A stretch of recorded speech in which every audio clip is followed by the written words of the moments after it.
Hola, muy buenas noches. Gracias por acompañarnos en Fe Católica Viva. Esta noche nos acompaña en el estudio el padre Gerardo Puga, párroco de la parroquia de la Ascensión en Montbello, en Denver. Buenas noches, padre. Buenas noches, Luis. Buenas noches a todos. Gracias por estar con nosotros nuevamente. Ya ha estado antes en este programa y hoy nos viene a hablar acerca de lo que en términos de iglesia se llama la doctrina social de la iglesia. Así es. La primera pregunta que me surge es, ¿qué es esto de la doctrina social de la iglesia? Sí, a veces se piensa que el ámbito de la iglesia es solo el culto, restringirse al templo, a las actividades piadosas, devociones, novenas, misa y poco más. Pero es un error, claramente. ¿Por qué? Porque Dios quiere la salvación del hombre, de todo el hombre. Y el hombre, pues sabemos, no solo es alma, no somos ángeles. Si Dios nos hubiese querido hacer ángeles, pues no nos habría puesto en la tierra. Entonces es una realidad de la salvación, del Evangelio que permea, que entra toda la realidad humana, toda la realidad. Y parte importante de la realidad humana es el aspecto social, es decir, el aspecto comunitario, desde del núcleo básico, elemental social, que es la familia, hasta todo tipo de asociaciones políticas, cívicas, deportivas, culturales, en fin. La mayoría pensamos, y en esto yo recuerdo a mi padre en concreto, pensamos que la iglesia debe quedarse solamente en la iglesia, y como que la iglesia, ¿qué tiene que hacer metiéndose en cosas sociales o políticas?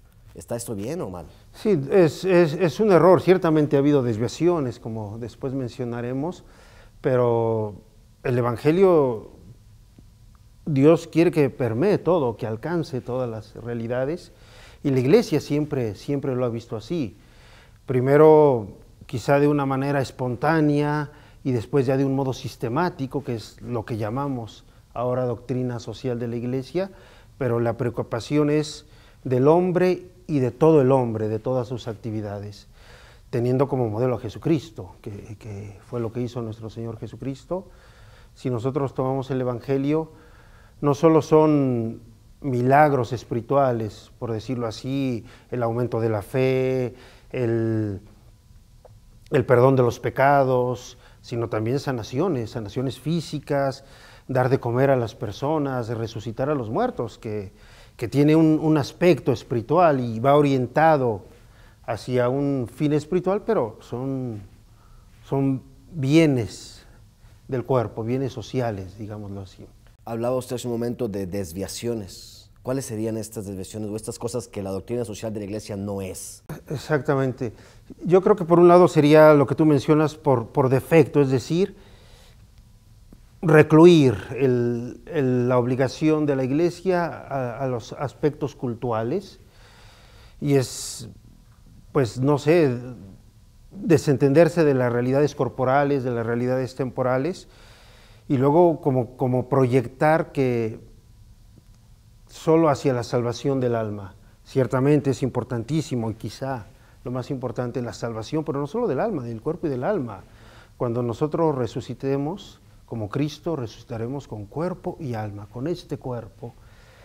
Y Jesús en el Evangelio clarísimamente dice, mi reino no es de este mundo, pero la realización del reino empieza, fecunda, crece en este mundo. Su proyección final ciertamente no será en este mundo, porque este mundo pasará, pero aquí es donde germina, aquí es donde empieza incluso a dar los primeros frutos, que en plenitud será en el cielo, sí. Entonces eso sería un gravísimo defecto que en esa tentación podemos caer los cristianos.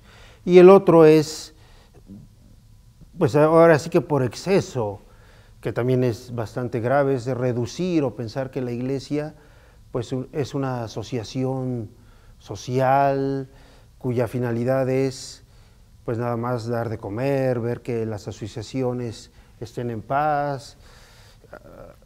Ha habido muchos abusos, quizá el más representativo es lo que se llama o se llamó teología de la liberación, ¿no? Pensar que el mensaje salvador de Cristo pues es para promover únicamente la justicia social únicamente para que los pobres no sean pobres.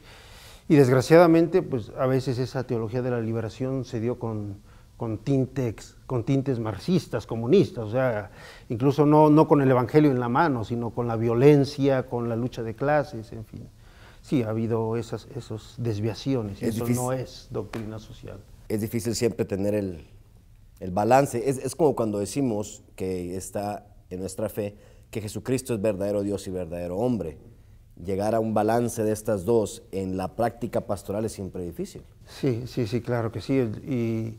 Y como en todas las cosas que hace la Iglesia, como en todas las cosas que hacemos los cristianos, es volver al Evangelio, volver a qué es lo que Dios se ha revelado y qué es lo que Dios quiere de nosotros.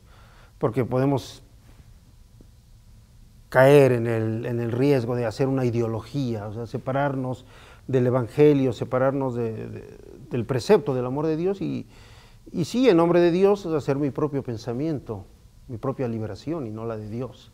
¿Y esto que hoy llamamos doctrina social de la Iglesia ha existido siempre, padre? Sí, siempre, no con ese nombre, pero sí, o sea, es esa preocupación. Por ejemplo, nosotros vemos en la Iglesia primitiva, cuando nuestro Señor vino a este mundo hace poco más de 2000 años, pues había situaciones sociales terribles, o sea, por mencionar solo algunas, pues la esclavitud, la discriminación aún más que en tiempos modernos de la mujer, situaciones sociales pues que no se consideraba la dignidad de la persona humana, dependiendo de la clase social en la que estuvieras, y el Evangelio poco a poco fue impregnando, fue permeando, y esas realidades no existen, y se quiera aceptar o no, es gracias al Evangelio. Por mencionar solo un texto de la Escritura, cuando el apóstol Pablo escribe a Tito, le dice que reciba a Onésimo, que era su esclavo, ya no como esclavo, sino como hermano en Cristo. O sea, cuando realmente el Evangelio entra a nuestras realidades, no solo personales, a mi corazón, sino a mi familia, a mi grupo de amigos, a mi grupo de deporte, de trabajo, pues Dios va cambiando, Dios va entrando allí. Y luego vemos la historia, por ejemplo, los primeros y grandes hospitales en el mundo occidental de la Iglesia, las universidades de la Iglesia, que sí, que ahí está todo lo que ahora llamamos doctrina social, pero es el interés social que tiene cualquier persona que recibe el Evangelio. Sin duda que la presencia del Evangelio en la sociedad ha estado siempre ahí, y cuando regresemos de la pausa vamos a hacer un recorrido histórico por el proceso que ha tenido esta doctrina social de la Iglesia y aprender un poco más. No le cambie, esto es Fe Católica Viva.